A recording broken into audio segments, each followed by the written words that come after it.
Hi, this is Dr. Nida with another key of health.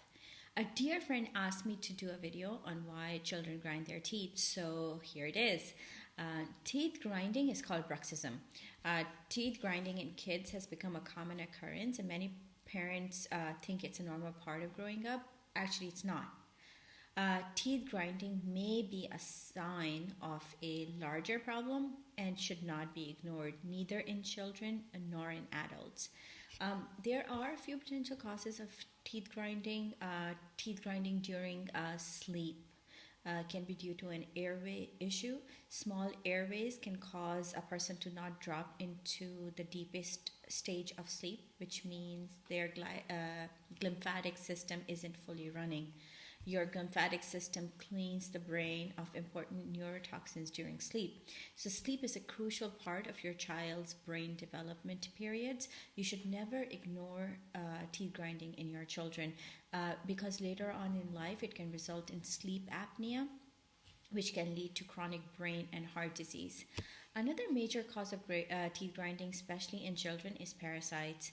I know it's gross, but it's a more common occurrence than people realize.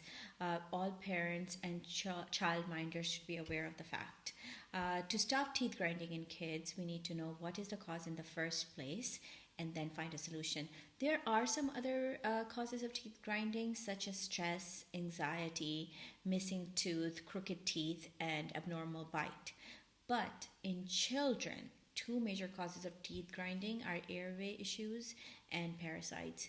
When teeth grinding is caused by parasite, it's a problem that only gets worse with time. That's why I encourage parents to never ignore teeth grinding and find out why it's happening. The most important thing is don't diagnose your child. Take them to a doctor. Get a proper diagnosis.